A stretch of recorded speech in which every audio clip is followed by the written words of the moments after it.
As Adolf Hitler labored to string together a diplomatic coalition opposed to Britain, Mussolini strove to prove that Italy was something more than Germany's junior partner. Welcome to the history of the 20th century.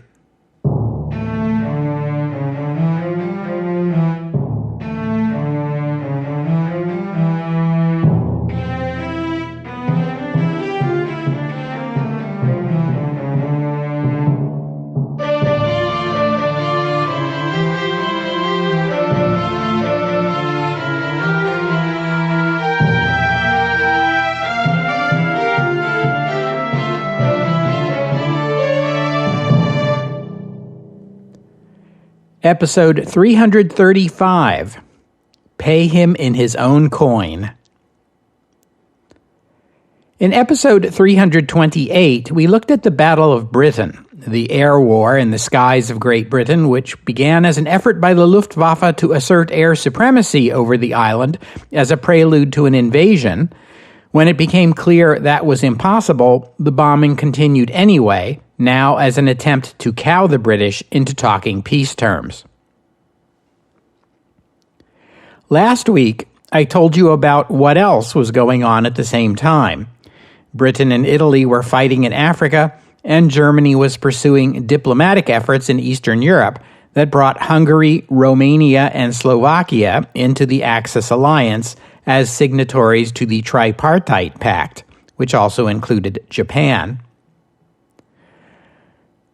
But I have more to say about both topics, that is, German diplomacy and Italian military actions, and that's what we'll be discussing today. First, the Germans.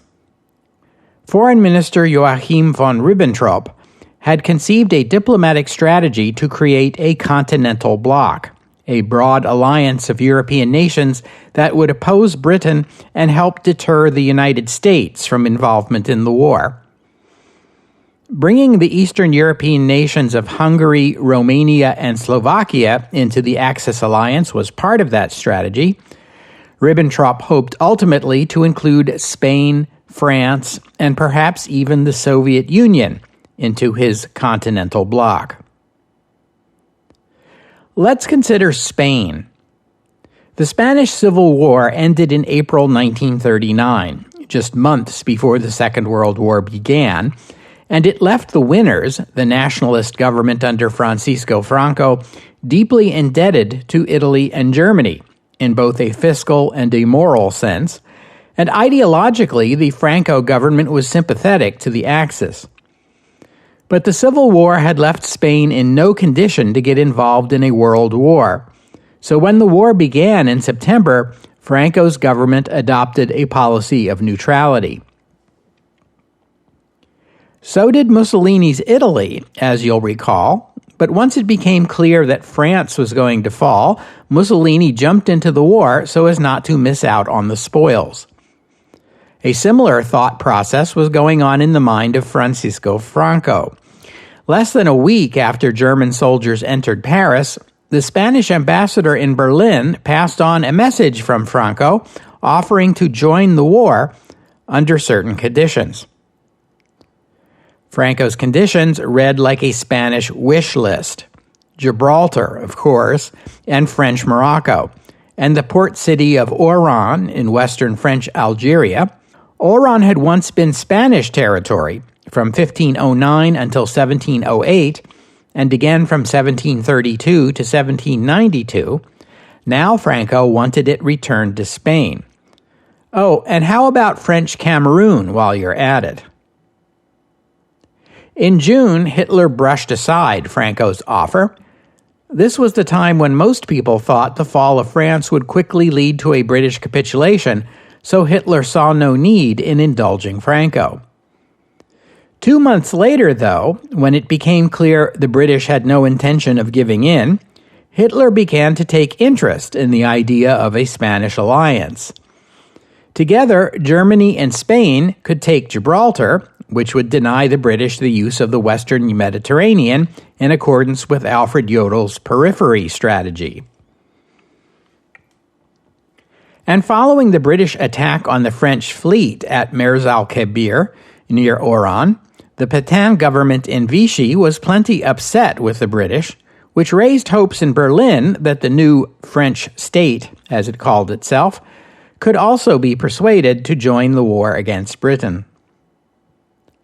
But the diplomatic problems here were thorny.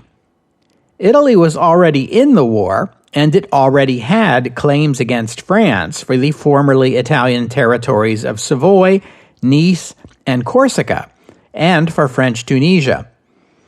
Mussolini had been willing to table these claims for the sake of a French armistice, but any final peace deal with France would have to satisfy Mussolini. And now Franco wanted Morocco and Oran, and Cameroon, which must have annoyed Hitler since Cameroon was a former German colonial territory that he intended to claim for Germany. The French would never agree to all these concessions, Mussolini's plus Franco's, and any attempt to force Pétain into agreeing with them would likely lead to the French authorities in North Africa simply refusing to go along, possibly even defecting to Charles de Gaulle's Free French movement, and inviting in the British, which would make the war situation worse, not better. But Hitler was prepared to give it a try, to promise the Spanish everything they want, even if we cannot deliver it, in his own words. On September 16, 1940, the Spanish Interior Minister, Ramon Serrano Suñer, who was also Franco's brother-in-law and soon to become the Spanish Foreign Minister, visited Berlin for 2 days of talks with Ribbentrop and Hitler. What Hitler didn't know was that the head of the Abwehr, German military intelligence, Admiral Wilhelm Canaris, having seen the atrocities in Poland, was by this time already secretly turning against the Nazis and the war. Canaris had visited Spain in July to reconnoiter the approaches to Gibraltar. He reported to the German military that Gibraltar might possibly be taken, but that the British could compensate for its loss by seizing a port in Morocco. He advised Interior Minister Serrano against joining the Axis and assured him that Germany would under no circumstances invade Spain. A Spanish general is also said to have queried an Italian general with whom he'd grown friendly during the Civil War whether he thought it would be in Spain's interest to join the war. The Italian general reportedly replied, "We're trying to get out of it." So Serrano must have come to Berlin already skeptical of any deal with Germany. In their talks, Ribbentrop told Serrano that Germany would try to take Morocco from France in the eventual peace treaty and then hand it over to Spain, provided Germany be granted a share of Morocco's valuable exports of manganese and phosphates and be permitted to retain naval bases on the Moroccan coast, as well as in the Canary Islands. These would be necessary to defend the approaches to the Mediterranean against the British and the Americans. Serrano rejected Ribbentrop's proposal. The next day he met with Hitler. Hitler told him that the war against Britain was already decided, and, without getting into the specifics of these conflicting German, Spanish, and French claims, described to Serrano the military plan drawn up by the OKW, codenamed Operation Felix, under which the German army would move into Spain to capture Gibraltar for the Spanish and take up defensive positions to repel a potential British invasion. Hitler proposed a face-to-face meeting between himself and Franco to iron out details of the agreement, and Franco consented. A few days later, at the signing ceremony for the Tripartite Pact in Berlin, Hitler complained to Italian Foreign Minister Ciano that the Spanish were far more interested in what they could get out of the Axis than in what they could contribute to it. But let us turn briefly to Africa. On September 23rd, the British began Operation Menace, which was an attempt to seize the port of Dakar in Senegal, then part of French West Africa. The British had several reasons to take an interest in Dakar. One was that Charles de Gaulle had taken an interest in it. He believed he could persuade the French military forces garrisoning Senegal to join his Free French movement. Any French colony that could be flipped to abandon the government in Vichy and support the Free French would have propaganda value, naturally. Beyond that, Dakar was the best port in that region of West Africa. It could be valuable to the Royal Navy. And Dakar was where France's newest battleship, Richelieu, had fled during the fall of France, and it had taken with it the gold reserves of France, Belgium, and Poland. Both the ship and the gold could be valuable to the British cause. The British sent a substantial naval force to support Operation Menace under the command of Admiral Sir John Cunningham, which included the aircraft carrier Ark Royal, the battleships Resolution and Barham, and the heavy cruiser Australia, flagship of the Royal Australian Navy, along with 4 other cruisers, 10 destroyers, and transports carrying a brigade of Royal Marines and a unit of the French Foreign Legion. Cunningham's orders were to transport Free French representatives to Dakar to negotiate for a peaceful transfer of control, or, failing that, to take Dakar by force. 3 aircraft took off from the deck of Ark Royal on September 23rd, piloted by 3 French officers, who landed their planes at the Dakar airport. But they were immediately taken prisoner. And one of these officers was carrying a list of Free French sympathizers in Dakar. French authorities arrested everyone on the list. A boat carrying Free French representatives approached the port, but it was fired on and withdrew. Over the following 2 days, British naval forces fired on Dakar, and Dakar fired back. An attempt to land French troops by stealth failed. Richelieu had been damaged in an earlier British attack, part of Operation Catapult back in July, and it was not able to move, but the battleship could, and did, fire its guns. The British did some further damage to Richelieu, but their own main ships, Resolution, Barham, and Australia, also took damage. Resolution had to be towed to Cape Town. It would be out of service for a year. Operation Menace failed, and it damaged the reputation of Charles de Gaulle. This was his first opportunity to demonstrate that his Free French movement meant something and could make a difference in the war, and the demonstration had produced only embarrassment. De Gaulle would score a modest success 2 months later in French Equatorial Africa. There, 3 of the 4 colonies that made up French Equatorial Africa joined with the Free French: Chad, Ubangi-Chari, and the French Congo. Unfortunately, the 4th colony, Gabon, remained loyal to Vichy, and it included Libreville, the main port through which the otherwise landlocked French Equatorial Africa communicated with the rest of the world. De Gaulle traveled to French Equatorial Africa and led an attack by Free French forces that secured Gabon. Now the Free French controlled all of French Equatorial Africa, and de Gaulle hoped this would open up the possibility of a Free French attack northward from Chad into Italian-controlled Libya. The capture of French Equatorial Africa helped salvage de Gaulle's reputation, a little, although French Equatorial Africa was farther away and less helpful to the Allied cause than Senegal might have been. Back in Europe, on October 4th, Hitler and Mussolini held a meeting at the Brenner Pass to discuss the question of how Spain and France might be drawn into the Axis coalition. Mussolini agreed that Franco's demands were unreasonable and would have to be negotiated down before any agreement would become possible. Hitler, for his part, pledged that Germany would not sign a peace treaty with France without Italian participation. Hitler spent 2 weeks in Berlin and at the Berghof. Then he took his private train to Tours in France for a meeting with French Deputy Prime Minister Pierre Laval. Laval told Hitler he personally believed that cooperation with Germany was France's only option and was trying to convince President Pétain of this.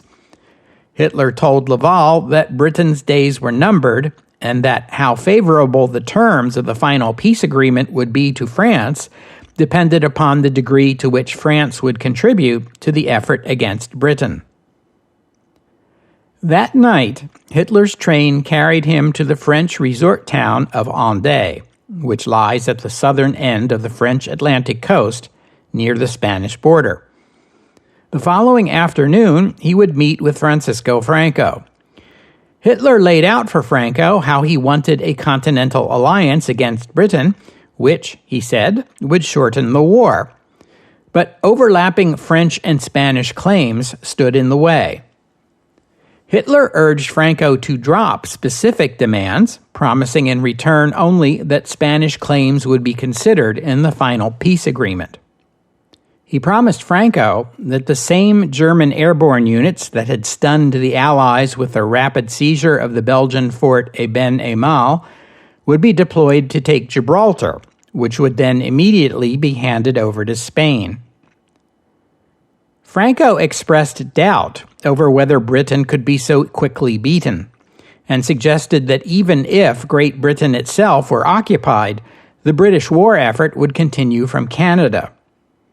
There was also the United States to consider. The Civil War had wrecked the Spanish economy, and Spain could not consider entering the war unless Germany supplied grain shipments to ease Spanish food shortages, as well as modern weapons for the Spanish army. As for Gibraltar, Franco told Hitler that Spanish national pride would not accept a Gibraltar captured for Spain by a foreign army. Several hours of talks produced nothing more than a secret agreement in which Spain would enter the war at a future date of its own choosing, and Germany made only a vague pledge of additional territories in Africa. Both dictators left the meeting frustrated. Hitler remarked to Mussolini that he would prefer to have 3 or 4 teeth pulled rather than sit through another meeting with Franco, while Franco confided to his foreign minister of the Germans, "These people are unbearable." On the return trip to Germany, Hitler stopped off in France once again, this time to meet with both Laval and President Pétain himself. Hitler again made his pitch for French cooperation against Britain. Pétain said he was interested but would have to consult with his government. Laval noted that there was much France could do to aid Germany, short of declaring war on Britain, and that such aid could be decided upon on a case-by-case basis. Overall, the summit meetings with Franco and Pétain were a disappointment to Hitler. All he had gotten out of Franco was a vague promise to enter the war someday, and from Pétain and Laval he had not gotten even that much. As Hitler rode his train back to Berlin, he received shocking news. At once he ordered the train diverted to Florence for an emergency meeting with Mussolini.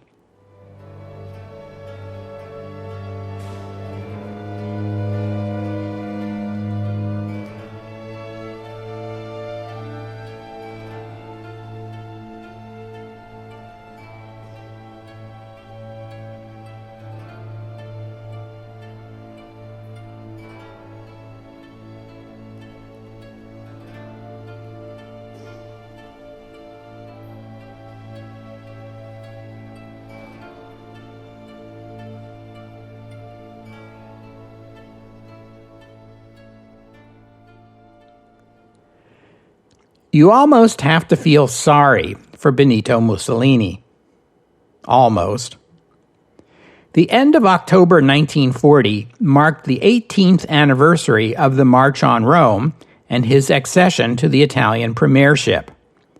Back then, he was a vigorous 39-year-old.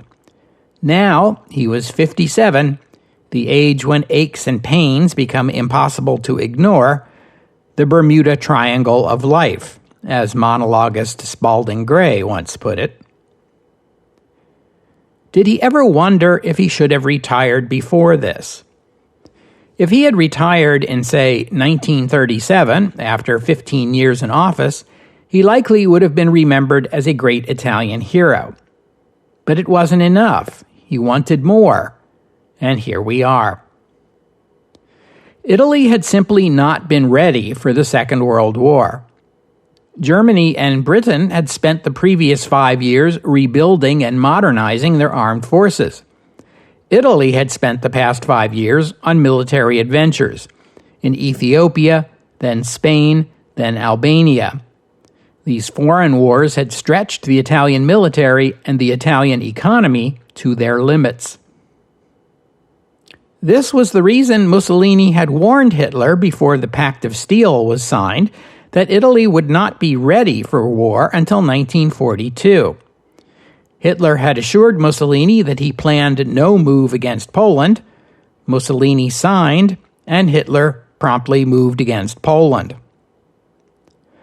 Mussolini had tried to stay out of the war, but as German soldiers closed on Paris, in the excitement of the moment, he had to make a decision: be part of this glorious day, or sit with hands folded while others write history.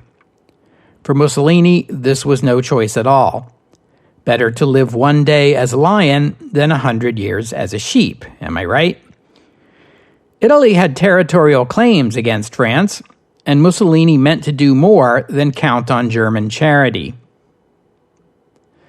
But the Germans signed an armistice with France and deferred the final peace treaty, meaning Italy's claims were on the table, but no one could say whether they would ever be recognized, or even how long Italy would have to wait for that to be determined.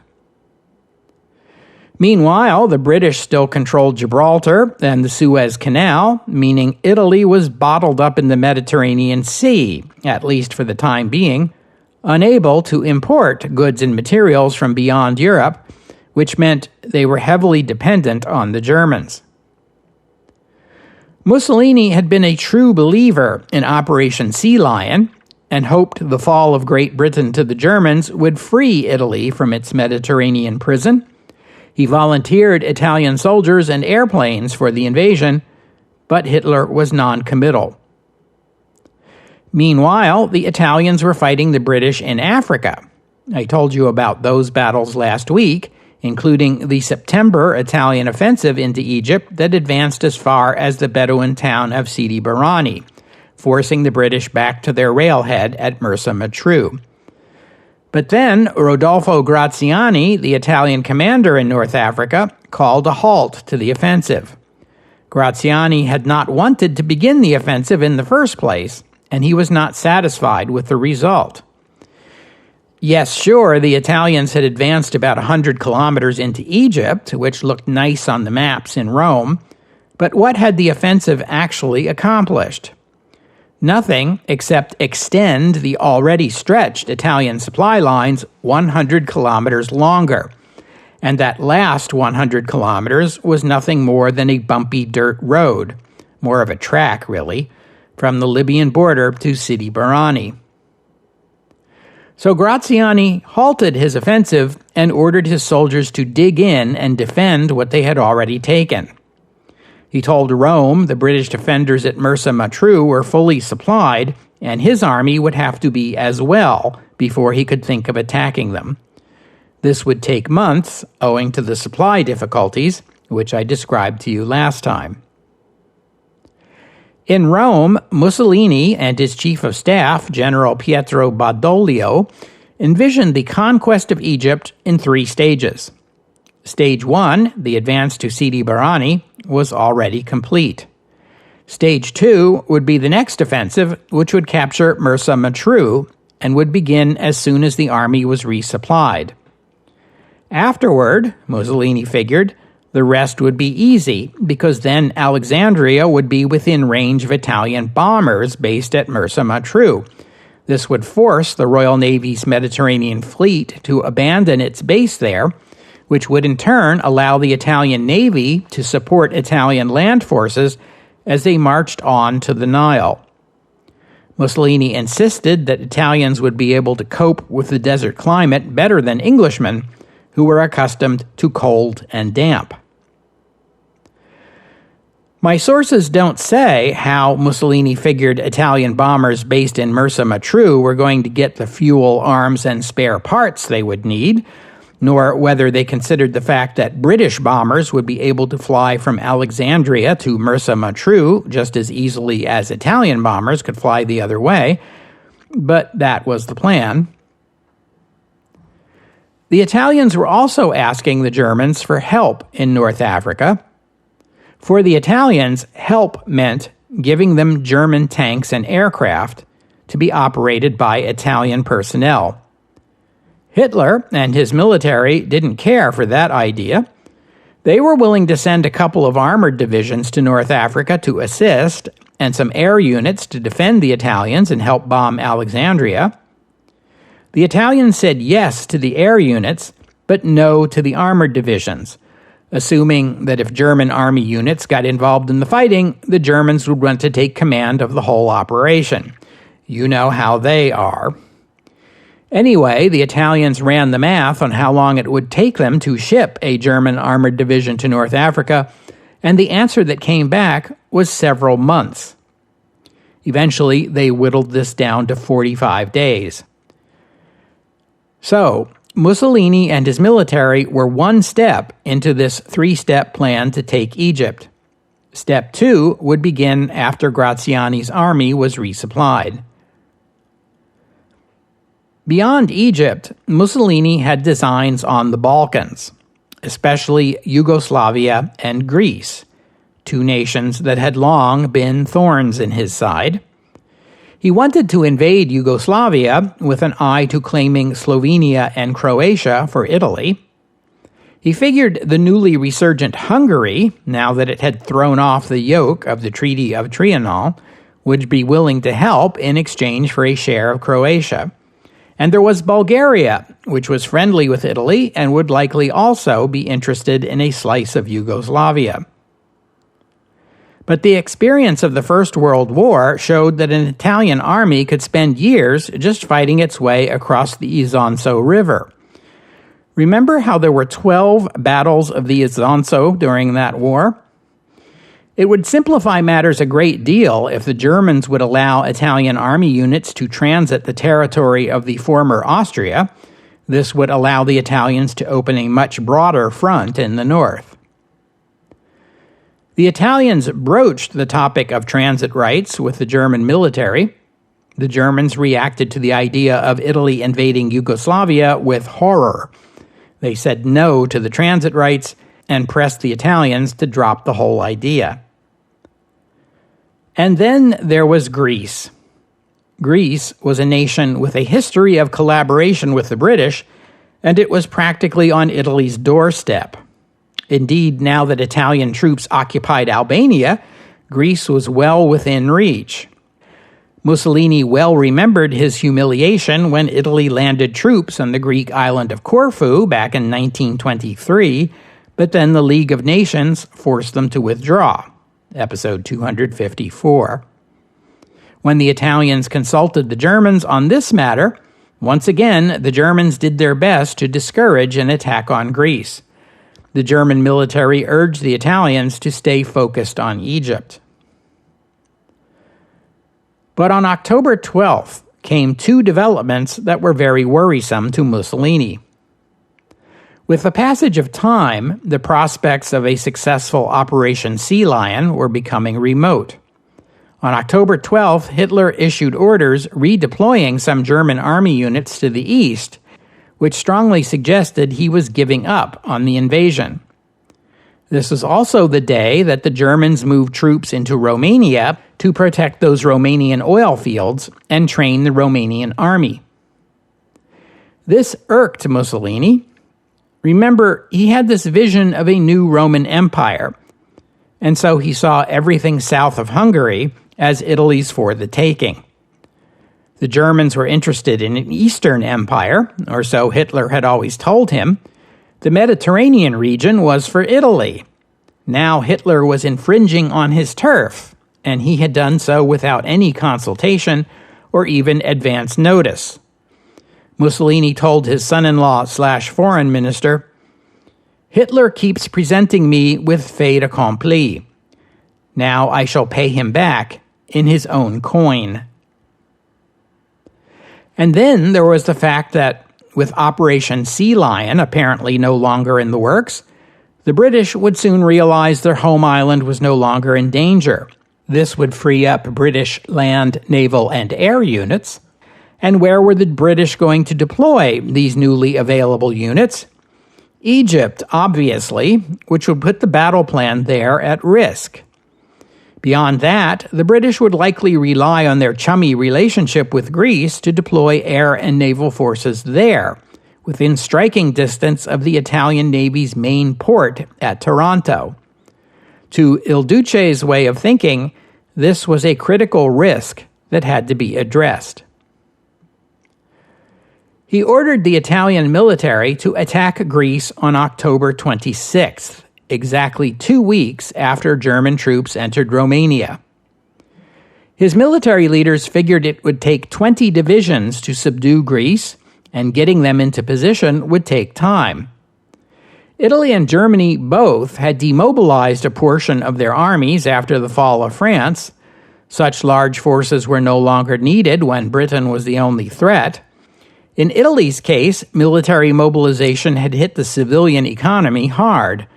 Soldiers were needed back home to work the factories and harvest the crops. Now, some of these demobilized units would have to be remobilized and shipped to Albania, where they could strike south.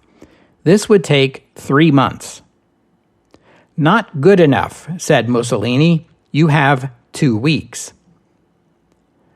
On October 15th, Mussolini and Badoglio and senior military officers met to hash out the details of the Greek invasion, in a military strategy session that will go down in history as one of the goofiest of all time.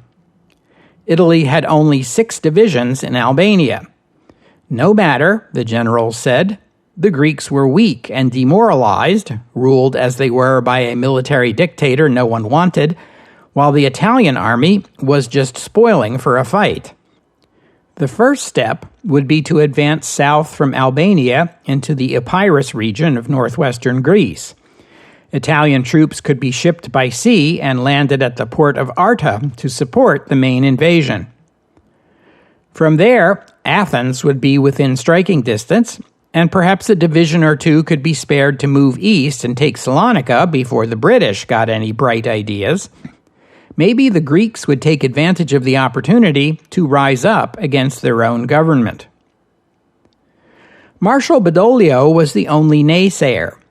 He agreed that Italy could take the Epirus, but doubted the Italian army could advance any farther without substantial reinforcement. And if the invasion only secured Epirus, then it was not worth doing. But the generals under him fell all over each other to tell Mussolini what he wanted to hear. Most likely they believed that their path to promotion and glory lay along the route into Greece. When Badoglio pointed out that marching from Epirus to Athens would involve crossing over the Pindus mountain range, with peaks reaching above 2,000 meters, one of the generals opined that this wouldn't be too much of a problem, as there were plenty of mule tracks that ran across the mountains. Mussolini assured his generals that he would recruit Bulgaria to attack the Greeks and open up a second front. The meeting broke up after 90 minutes. Mussolini asked, "Are we sure of victory?" and got voices of approval all around. The Italians would be crossing these mountains with winter setting in. I know that they say revenge is a dish best served cold, but I don't think that was ever meant as a military maxim. Why was it that no one in the room could see what a crazy plan this was? So here we are. It's been a long time, and many of you have been asking me about this. It's time to dust it off. I'll pause here for a moment to recognize Mussolini's conceiving and executing one of the worst military plans in the entire history of armed conflict by bestowing this week's Kaiser Wilhelm II Award for making an ass out of yourself to Benito Mussolini.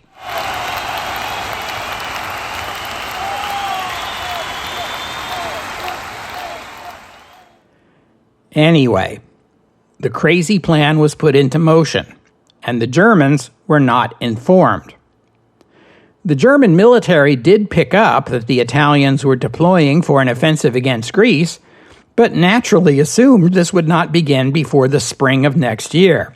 I mean, who would be so crazy as to advance into mountain positions in the winter? Finally, an Italian Air Force officer blabbed the plan to his German liaison. The liaison told the OKW, and the OKW told Hitler. And this brings us back to the moment when Hitler was riding his train back home to Berlin, and then, upon receiving this news, ordered it diverted to Florence for a meeting with Mussolini. Many historians assume Hitler was rushing to Italy in an attempt to talk Mussolini out of the invasion. That might be true, but we have no hard evidence. The two dictators met in Florence on October 28th, just hours after the invasion of Greece had already begun. So if Hitler had intended to try to stop it, he was too late. And if he had reservations about the invasion, he kept them to himself. The meeting with Mussolini was cordial, although Hitler privately predicted the Greeks would prove better soldiers than the Italians. Hitler offered Mussolini the use of an airborne division and an air transportable division to assist him in the conquest of Greece, and especially its Aegean islands. He brought Mussolini up to speed on the talks with Pétain and Franco, and assured his nervous ally that the peace deal between Germany and Russia was purely a matter of convenience and did not represent any kind of policy shift in Berlin. Although the Soviet foreign minister Vyacheslav Molotov would be coming to Berlin for talks, and Hitler hoped to persuade the USSR to join with Germany, Italy, and Japan in the grand confrontation with the Western liberal capitalist democracies. 2 weeks from now, I will tell you about those talks and about the Italian invasion of Greece. But we'll have to stop here for today. I thank you for listening, and I'd especially like to thank Matthew for his kind donation. And thank you to Jacob for becoming a patron of the podcast. Donors and patrons like Matthew and Jacob help cover the cost of making this show, which in turn keeps the podcast available free for everyone. So my thanks to them and to all of you who have pitched in and helped out. If you'd like to become a patron or make a donation, you are most welcome. Just visit the website, historyofthe20thcentury.com, and click on the PayPal or Patreon buttons. The podcast website also contains notes about the music used on the podcast, which is sometimes my own work and sometimes licensed, but many times the music you hear here is free and downloadable.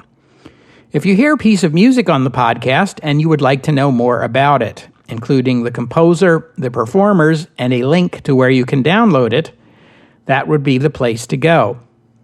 While you're there, you can leave a comment and let me know what you thought about today's show.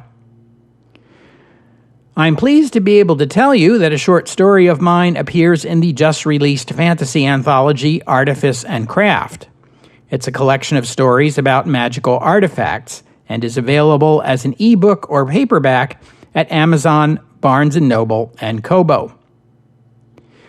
Next week will be a bye week for the podcast.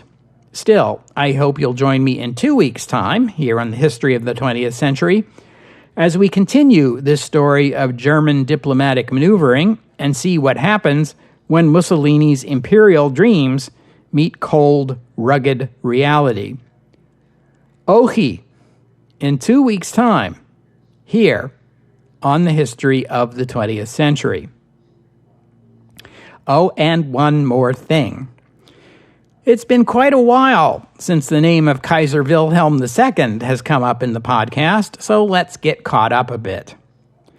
In the autumn of 1940, the Kaiser was 81 years old and still very much alive. He'd been living in exile in the Netherlands ever since his abdication. He was still an extraordinarily wealthy man who lived a life of leisure. He published his memoir, which, like every other First World War memoir, argued that he was not to blame. He spent much of his time hunting or chopping wood.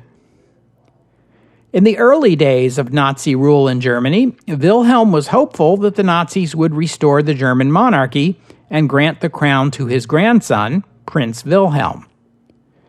Once it became clear that Hitler had no interest in doing any such thing, he became a critic of Nazism. I already mentioned to you that after Kristallnacht, the former emperor said, "For the first time, I am ashamed to be a German," even though he was vocally anti-Semitic himself. A month later, he gave an interview in which he was asked what he thought of Hitler. He replied with one word, "Nichts," nothing. He went on to elaborate, saying of Hitler, "There's a man alone, without family, without children, without God. Why should he be human? Oh, without a doubt he's sincere, but this very excessive sincerity keeps him apart, out of touch. He builds legions, but he doesn't build a nation. A nation is created by families, a religion, traditions. It is made up of the hearts of mothers, the wisdom of fathers, the joy and exuberance of children. Today, Germany is an all-swallowing state, disdainful of human dignities and the ancient structures of our race, which sets itself up in place of everything else." Of the Nazi Party, he said, "For a few months I was inclined to believe in National Socialism. I thought of it as a necessary fever, and I was gratified to see that there were associated with it for a time some of the wisest and most outstanding Germans. But these, one by one, Hitler has got rid of, or even killed. Papen, Schleicher, Neurath, and even Blomberg. He has nothing left but a bunch of shirted gangsters." Despite these feelings, Wilhelm admired Hitler for leading Germany to victory in the Western campaign of early 1940. When the Germans attacked the Netherlands, Winston Churchill offered Wilhelm sanctuary in Britain. Wilhelm declined. When the Netherlands surrendered, Wilhelm sent Hitler a telegram in which he wrote, "I congratulate you and hope that under your marvelous leadership, the German monarchy will be restored completely." Upon reading the telegram, Hitler was heard to remark, "What an idiot."